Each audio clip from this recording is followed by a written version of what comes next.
You probably clicked on this video thinking, what in the world is cosplay wiring? Well, this is it.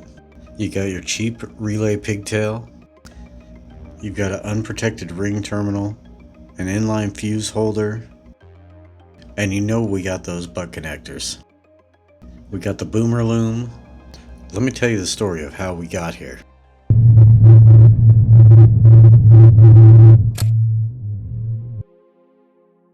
It all started when I made the video showing you how to make this harness. Then I thought maybe I could make the exact same harness out of just parts house parts and see what it looks like.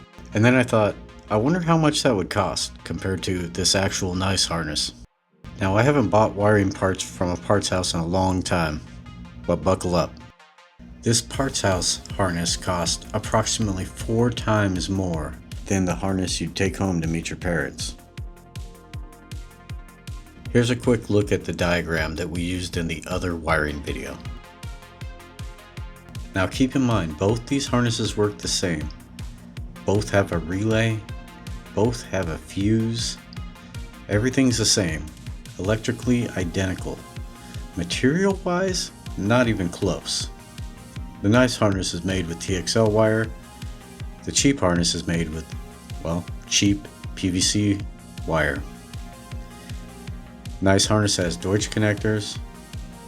Cheap harness has whatever these are. And the nice harness, of course, does not have any butt connectors.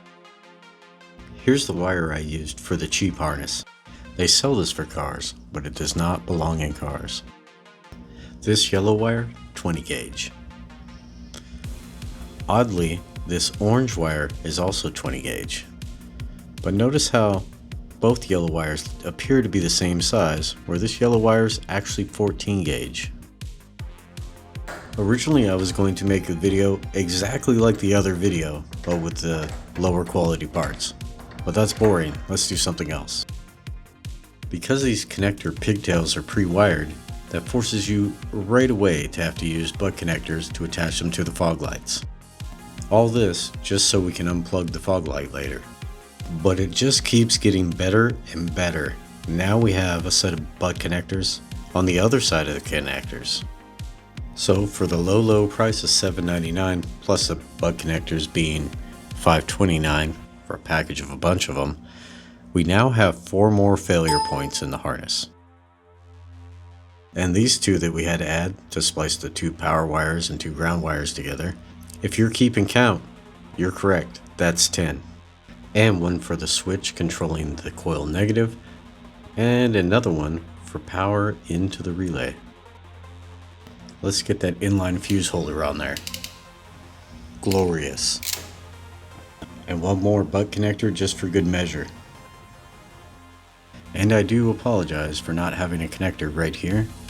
I wasn't about to spend another $8 for one. Can't forget to put the fuse in or it's not going to work. Let's see if good enough is good enough. Yeah, I suppose. So what did we learn here? I think I learned that I spent $100 to make a harness that looks terrible. I'm not sure what you guys learned, but perhaps that buying quote-unquote cheap parts has actually resulted in an inferior product by a large margin.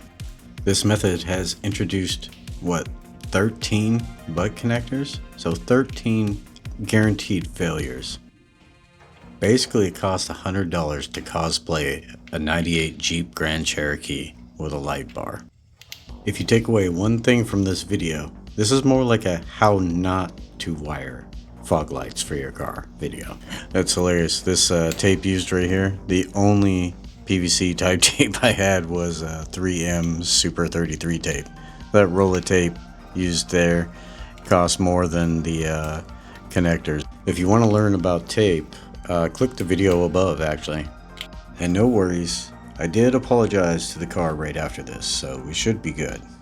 And feel free to drop a F in the chat if you got this far in the video. Look at that absolute abomination. Let's wrap this thing up real quick. Basically cost more money to do a worse job. That's it. You're welcome.